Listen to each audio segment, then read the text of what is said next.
नमस्कार दोस्तों, स्वागत है आपका हमारे यूट्यूब चैनल पर। अगर आप चैनल पर नए हैं तो प्लीज़ चैनल को सब्सक्राइब कर लीजिए, अपने दोस्तों को शेयर कर दीजिए। चलिए फिर देर ना करते हुए डिक्टेशन शुरू करते हैं। डिक्टेशन शुरू होगा 5 सेकंड बाद।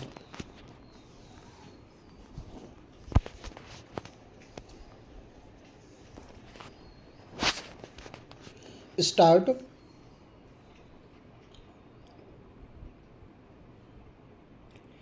महोदय, हम बिल्कुल अलग थलग रूप से इस पर विचार करते हैं। हम अपने देश के लिए कुछ आदर्श परिस्थितियों की कामना करते हैं। ऐसे अवसरों पर हम इतिहास और संसार के अन्य देशों के अनुभवों का ध्यान नहीं रखते। समस्त मानव इतिहास में यह देखा जा सकता है कि किसी भी देश में यह नहीं हुआ कि अर्थव्यवस्था निरंतर प्रगति ही करती जाए। यह सर्वोत्तम रूप से व्यवस्थित और सर्वाधिक विकसित देशों तक में नहीं हुआ। सदा उतार चढ़ाव आते हैं और प्रायः कुछ समय के लिए देश पिछड़ भी जाते हैं। यदि देश में सूखा पड़ता है अथवा मंदी आती है तो यह समस्याएं हैं जिन पर रचनात्मक आलोचना के द्वारा विचार किया जाना चाहिए।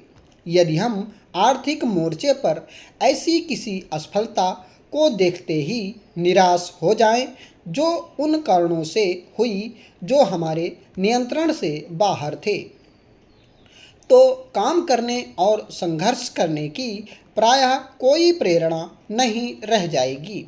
जब इस वर्ष मार्च के महीने में सरकार ने कार्यभार संभाला तो देश के सामने अकाल मुंह बाए खड़ा था। अनेक राज्यों में अनाज की बहुत कमी थी और हमारे सामने अपने लोगों का भोजन जुटाने की विशाल समस्या थी। इतिहास में कभी भी किसी सरकार को ऐसी प्रबल चुनौती का सामना नहीं करना पड़ा। फिर भी हमने साहस और दृढ़ता से पूरा मुकाबला किया। चुनावों के बाद राज्यों में ऐसी सरकारें बनी जो पूरी तरह से एकता के सूत्र में नहीं बंधी हुई थीं। ये सरकारें केंद्र की सत्तारूढ़ पार्टी के विरुद्ध थीं, लेकिन हमने भुखमरी की चुनौती का सामना करने में इन्हें पूरा सहयोग दिया। विपक्ष के सदस्य चाहे कुछ भी कहें, पर वे यह नहीं कह सकते कि हम सफल नहीं हुए। राज्यों के उनके अपने सहयोगी इस बात के साक्षी हैं कि हमने लाखों लोगों के जीवन की रक्षा करने में सफलता प्राप्त की। अंत में मैं सदन के दोनों पक्षों के सदस्यों से यह अनुरोध करना चाहती हूँ कि वे तात्कालिक महत्व की बातों से ऊपर उठकर इतिहास के व्यापक परिप्रेक्ष्य में इन समस्याओं पर विचार करें। हमने स्वतंत्रता के छठे दशक में प्रवेश किया है। देश की आधी जनता का जन्म स्वतंत्रता के बाद हुआ है। अतः इन लोगों को इस बात की जानकारी नहीं है कि गुलामी का क्या अर्थ होता है और वे नहीं जानते कि गुलामी समाप्त करने के लिए कैसा संघर्ष करना पड़ता है। महोदय, परिवार योजना और समन्वित ग्रामीण विकास विषयों और हस्तक्षेप के प्रलेखन तथा प्रत्येक हस्तक्षेप का प्रभाव यदि रिकॉर्ड किया गया हो तो परियोजनाओं की पाठ्य सामग्री तैयार करने में सहायक सिद्ध होंगी। जहां उपलब्ध हो, स्वैच्छिक संगठनों के माध्यम में हस्तक्षेप किया जा सकता है, चूँकि यह परिवार कल्याण के साथ कार्यों को अभिमुख करने में अच्छे उदाहरण हो सकते हैं तथा उनसे अपेक्षित परिणाम प्राप्त किए जा सकते हैं। स्थिरता के संबंध में जन सहभागिता महत्वपूर्ण है। इस सहभागिता को प्राप्त करने हेतु विभिन्न पद्धतियां अपनाई जा सकती हैं, जैसे भारतीय जनसंख्या परियोजना, आईपीपी तथा कार्यरत महिला संघ आदि में अपनाई जाने वाली कम लागत अथवा बिना लागत वाली पद्धतियों की परियोजनाओं को अपनाने का प्रयास करना। राजनैतिक और धार्मिक नेताओं को इसमें सम्मिलित करके कार्यक्रम को बढ़ावा दिया जा सकता है।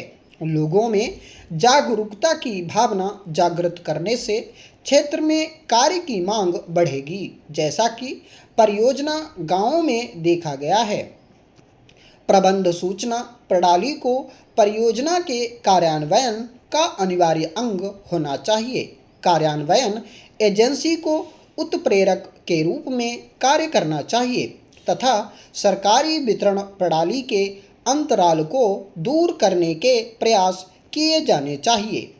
शिक्षा, रोजगार सृजन, ऋण आवश्यकताओं को पूरा करना, परिवार योजना में महिलाओं को लाना आदि विभिन्न संगठनों के संगठन में सामंजस्य था। हालांकि कल्याण उपायों को परिवार कल्याण से जोड़ना एक राजनीतिक प्रश्न है और इसका प्रयोग 2 बच्चे वाले परिवार में सावधानीपूर्वक किया जाना चाहिए, क्योंकि पहचान किए गए केवल 1/3 लाभभोगी कल्याण कार्यक्रमों की सीमा में आते हैं।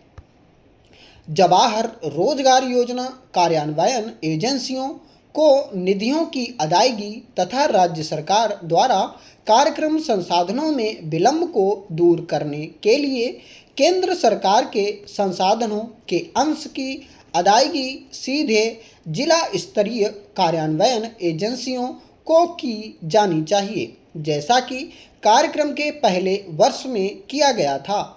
निधि को राज्य सरकार के माध्यम से नहीं भेजा जाना चाहिए। पंचायती राज से संबंधित भारत के संविधान में हुए नवीन परिवर्तनों के अनुरूप तथा ग्रामीण क्षेत्रों में लोकतांत्रिक विकेंद्रीकरण की प्रक्रिया को सुदृढ़ करने के लिए केवल पंचायती राज संस्थाओं में इंदिरा आवास योजना तथा मिलियन कूप कार्यक्रम सहित सभी कार्यक्रम की आयोजना तथा कार्यान्वयन किया जाना चाहिए। केंद्र निधि को 2 किस्तों में जारी किया जाना चाहिए। महोदय, हर वर्ष पहली किस्त अप्रैल तथा दूसरी अक्टूबर में जारी होनी चाहिए। उत्तर पूर्वी राज्यों के मामले में इनके सीमित कार्य करने के मौसम को ध्यान में रखते हुए निधियों को एक ही किस्त में जारी करना चाहिए। ग्रामीण आधारभूत संरचना को सुदृढ़ करने तथा ग्रामीण निर्धनों के लिए रोजगार सुअवसर बढ़ाने के लिए कार्यक्रम के कुल व्यय में वृद्धि करनी चाहिए। सामग्री तथा मजदूरी लागत और स्टाफ वेतन में वृद्धि से यह वृद्धि होती है। इसके लिए यह सुनिश्चित करना चाहिए कि कार्यक्रम के तहत प्रत्येक वर्ष हर ग्राम पंचायत को न्यूनतम 50,000 रुपये तथा अधिकतम 5 लाख रुपये मिलने चाहिए। इकाई लागत तथा इंदिरा आवास योजना की आधारभूत सुविधाओं के लिए प्रावधानों में वृद्धि की जानी चाहिए। प्रशासनिक व्यय के लिए 4% को 10% तक बढ़ा दिया गया, जिसका आधार उत्तर पूर्वी राज्यों के खंड व ग्राम स्तर पर और राज्य व जिला स्तर पर तकनीकी तथा अन्य पर्यवेक्षक तंत्र का सुदृढ़ करने के लिए इस व्यय के 60% का उपयोग करना था। जवाहर रोजगार योजना के तहत कार्य कर रहे मजदूरों को केंद्रीय आवंटन के अंग के रूप में केंद्र द्वारा राज्यों को 10 रुपये प्रति श्रम दिन के हिसाब से खाद्यान्नों का आवंटन प्रशंसनीय है।